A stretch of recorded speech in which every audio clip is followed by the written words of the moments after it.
नमस्कार, future express में आप सभी का स्वागत है। मैं हूं वीरेंद्र कुमार और इंडिसेस पे यानी निफ्टी बैंक पर आपकी सेकंड हाफ के लिए अप्रोच क्या हो और सुबह हमने क्या बात की थी, इंडिसेस पे क्या प्रोस्पेक्टिव शेयर किया था आपसे। इस कार्यक्रम में हर चीज़ पर बातचीत होगी, कुछ फ्यूचर्स के ट्रेड, कुछ ऑप्शंस के ट्रेड।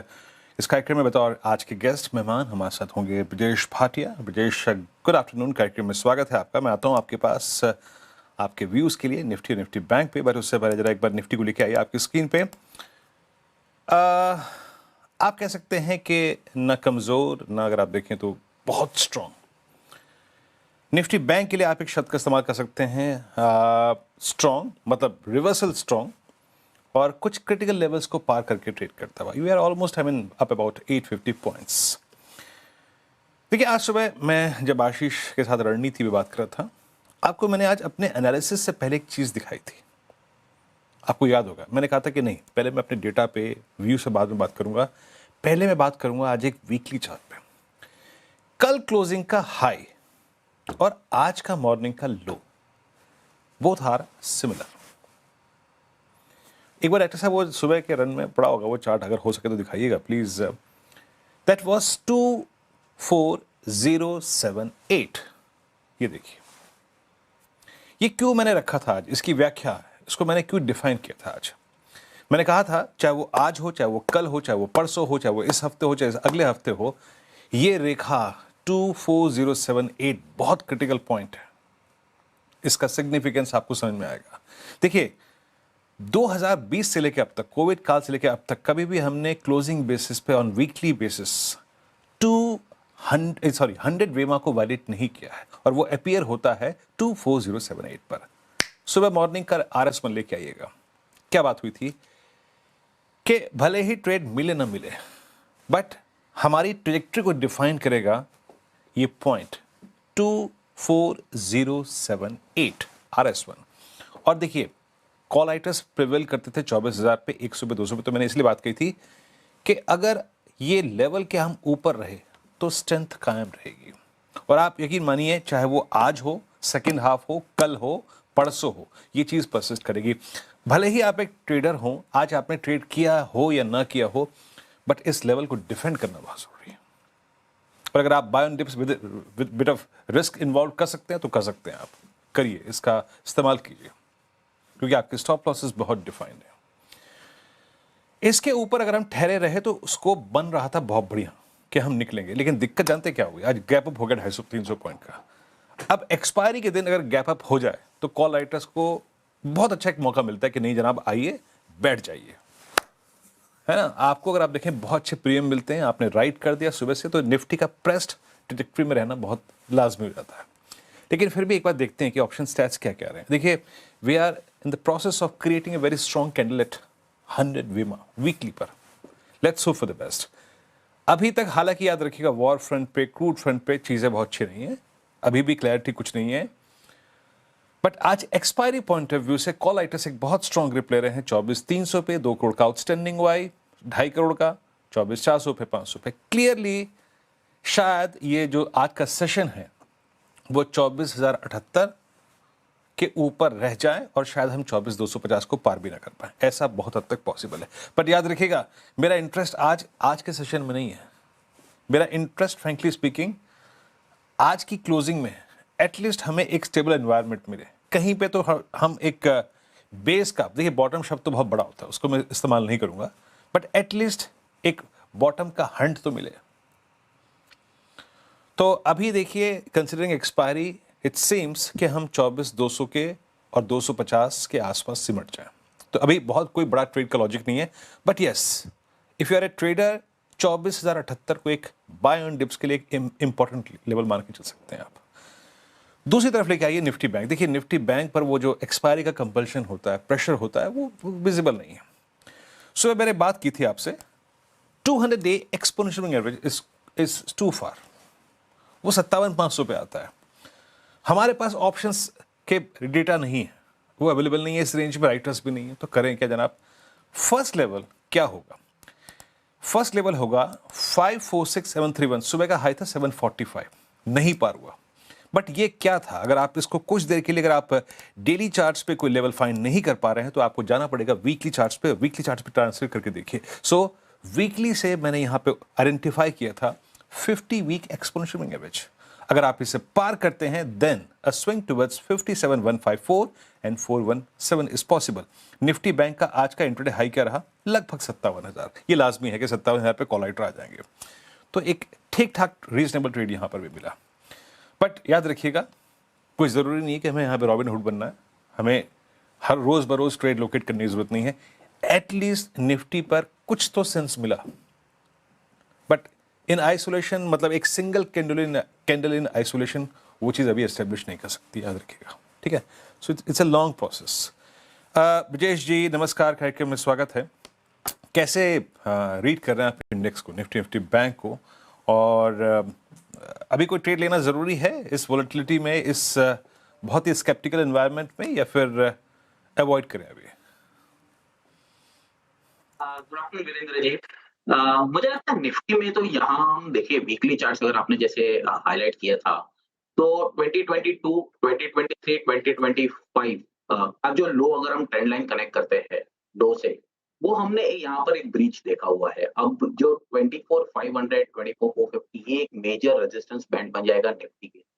मैं निफ्टी को थोड़ा-सा अवॉइड करूँगा, आई लुक आउट कि ये आईटी कैसे रिवर्सल हो रहा है, फार्मा कैसे रिवर्सल हो रहा है। बैंकिंग में यहाँ पर मुझे लगता है यहाँ पर एक बैंकिंग ट्रेड बनेगा, जैसे आपने कहा बैंक निफ्टी में। तो बैंक निफ्टी में अगर हम जैसे निफ्टी में हम 2025 के लो के आस-पास अप्रैल का भी लो तोड़ चुके हैं। बैंक निफ्टी में तो हमने सितंबर 2025 का भी लो अभी तक नहीं तोड़ा है। तो वहाँ पर एक क्लियर हायर लो स्ट्रक्चर है। लेकिन अगर हम कल का सेशन देखें, हमने गैप डाउन ओपन किया, फर्स्ट आवर का लो भी हमने तोड़ तोड़ नहीं पाए। तो वो जो आर्ली चार्ट स्ट्रक्चर है, वो हमारे फ्राइंग पैन एक बॉटमिंग स्ट्रक्चर कैंडलस्टिक्स पैटर्न जो बनती है, वहाँ पर बना है और आज हम उसको गैप के साथ निकले हैं, व्हिच मीन्स कि हम आइलैंड रिवर्सल का भी यहाँ पर एक प्रोबेबिलिटी ले सकते हैं। अगर हम आज वो गैप फिल नहीं करते हैं, तो मुझे लगता है बैंक निफ्टी में यहाँ पर हम ट्रेड लग सकते हैं। फ्यूचर्स में हम लोग देखें तो 57,100 के आसपास हम ट्रेड कर रहे हैं। 56,500 का थोड़ा-सा बड़ा स्टॉप लॉस है मेरा, बिकॉज़ टारगेट भी मैं देख रहा हूँ कि 58,000 टू 58,480, ये तो मेरे टारगेट है बैंक निफ्टी को लेके, बिकॉज़ ये जो फॉल था उस 58,800 के आसपास से स्टार्ट हुआ था। तो मैं उसको एक रेजिस्टेंस मानते हुए वहाँ पर एक प्रॉफिट बुकिंग एरिया 58,500 के आसपास देखूँगा। स्टॉप लॉस थोड़ा-सा डीप है, पर मुझे लगता है आरआर के हिसाब से 1:3 का जो यहाँ ट्रेड बैठ रहा है, वो डेफिनिटली एक रिस्क ले सकते हैं बैंक निफ्टी में रेदर देन। ओके, ठीक है। बैंक निफ्टी पर आप ज़्यादा कंस्ट्रक्टिव व्यू रखते हैं, और देखिए इसका अंतर है।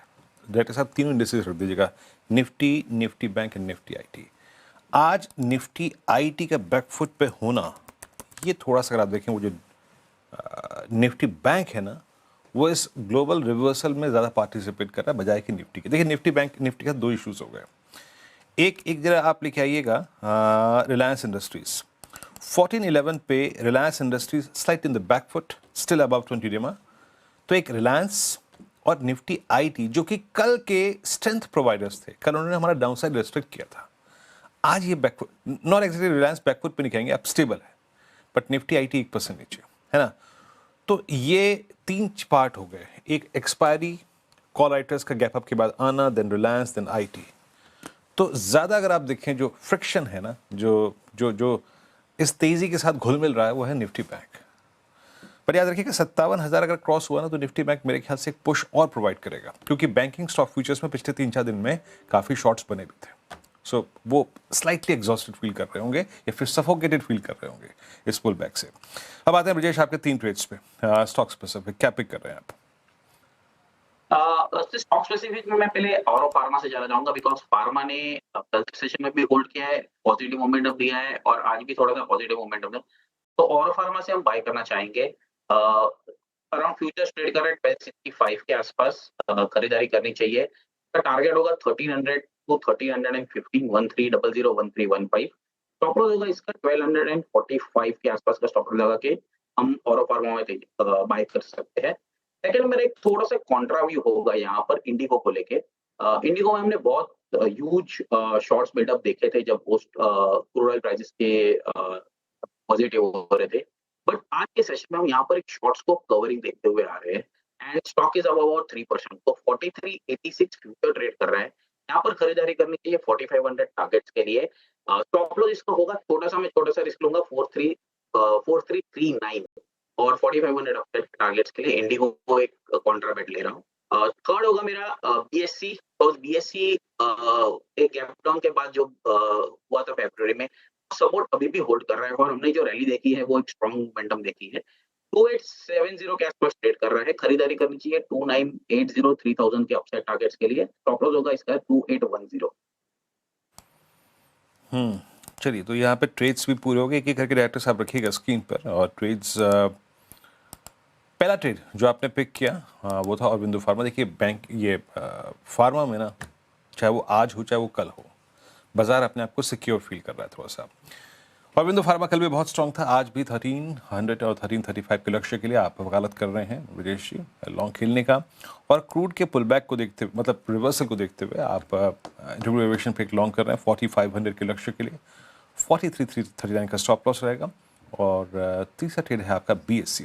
कैपिटल मार्केट थीम भी कल अपने साथ एक सब्सटेंशियल लॉन्ग लेके गई थी। बीएससी आपकी स्क्रीन पे आ गया। इट्स 2866 डे हाई पे ट्रेड करता और बहुत ही क्लियर चार्ट है इन मिड ट्रेजेक्टरीज में, मतलब not exactly at all time high, not exactly at base, mid में है। कल इसने क्लोज दिया था एग्जैक्टली 20 डे पे। तो ये 3 ट्रेड्स हो गए। ज़्यादा फ्रिक्शन जिसे कहते हैं ना, आई मीन अच्छी अगर आप देखें तो मोमेंटम जो है वो निफ्टी बैंक में नजर आ रहा है। निफ्टी बैंक याद रखिएगा 56,920 है। एक बात समझ लीजिएगा कि अगला सप्लाई पॉइंट है। मैं फिर कह रहा हूं, यहां पर इतने बड़े वाइल्ड मूव के बाद ना ऑप्शन राइटर्स पे यकीन करना थोड़ा सा मुश्किल हो जाता है। सो चले जाइए कुछ देर के लिए बड़े एवरेजेस के आसपास, उसके साथ कैसे बिहेव कर रहा है। 50 वेमा को रीगेन किया। अब अगला 57,000 अगर बाइसेक्ट कर गया तो अगला जोन जो बड़ा सप्लाई जोन होगा वो है 57,500। That's 200 day exponential moving average. खैर, निफ्टी वहीं जो का तो हमें 24,200 की ट्रैजेक्टरी को पकड़ के चलता हुआ। और अब आज के कुछ स्ट्रॉन्ग पॉइंट्स पे आते हैं। आज डिक्सन में 5% की तेजी, एक स्ट्रॉन्ग रिवर्सल, स्टॉक लगभग 10,351 पे आके ट्रेड करता हुआ, अच्छी तेजी। और याद रखिएगा ये स्टॉक काफ़ी समय से दिक्कत का एक के दौर से गुजर रहा है, पर आज का इस रिवर्सल का 5.5% की तेजी का कारण क्या है, आइए जरा आशीष से समझते हैं। आशीष, डिक्सन को आज राहत क्यों और कैसे मिली?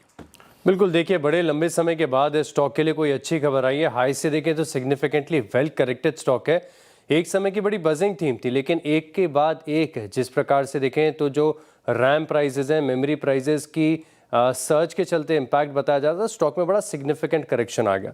अब दरअसल अगर आप देखें तो ministry of electronics and IT की तरफ से मंजूरी मिल गई। इनकी एक जेवी कंपनी है जिसमें डिस्प्ले मैन्युफैक्चरिंग करेंगे। इसमें 26% हिस्सेदारी अतिरिक्त खरीद सकते हैं। तो इस जेवी में अब डिक्सन टेक की 74% हिस्सेदारी यहाँ पर आपको देखने को मिलेगी। और क्योंकि बैकवर्ड इंटीग्रेशन है, इसके चलते ब्रोकरेज हाउस भी इस डेवलपमेंट को काफ़ी पॉजिटिव बता रहे हैं।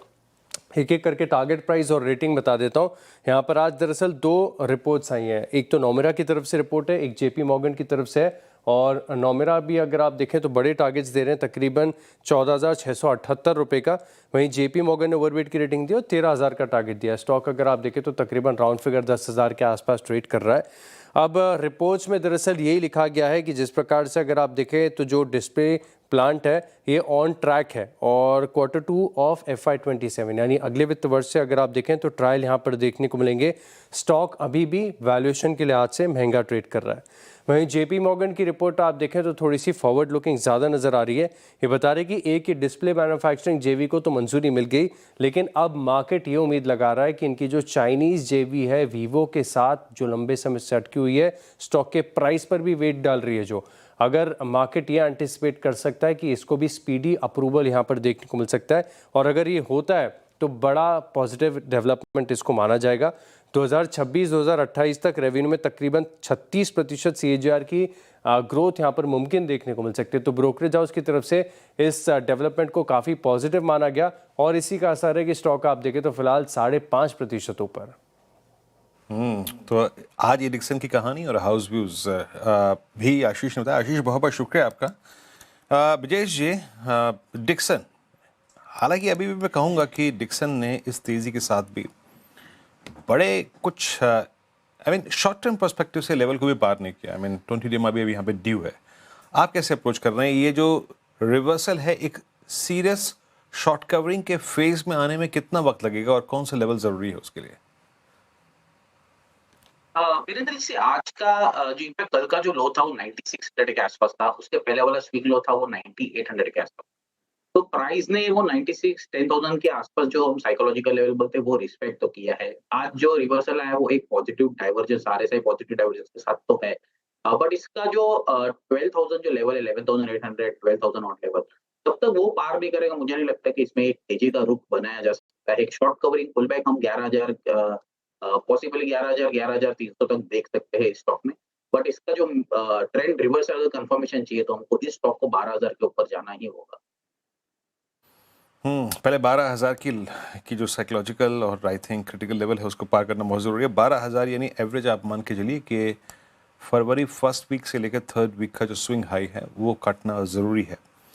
आज इतनी बड़ी खबर के बाद चला है स्टॉक, बहुत अच्छी बात है, लेकिन अभी भी याद रखिएगा कुछ क्रिटिकल एवरेजेस वाले नहीं हुए, यहाँ पर क्रॉस नहीं हुए हैं। एक ब्रेक बाद जरा इंडेक्स को लेके आइए, हल्का सा देखते हैं 24,180 कंप्लीटली अगर आप देखें तो ग्रिप ले रखी है ऑप्शन राइटर्स ने। ब्रजेश जी, इस वक्त का ऑप्शन ट्रेड आपका स्टॉक पे? मैं यहाँ पर अदानी एनर्जी सॉल्यूशंस को बाय करना चाहूंगा 1000 का कॉल। यहाँ पर दो चीज हुई है, स्टॉक ने बुलिश क्रॉसओवर देने के बाद पैप का जो गैप था उसका सपोर्ट लिया है ये वीक के सेशंस में एंड एक स्ट्रॉन्ग 1000 के ऊपर पुल बैक आया है।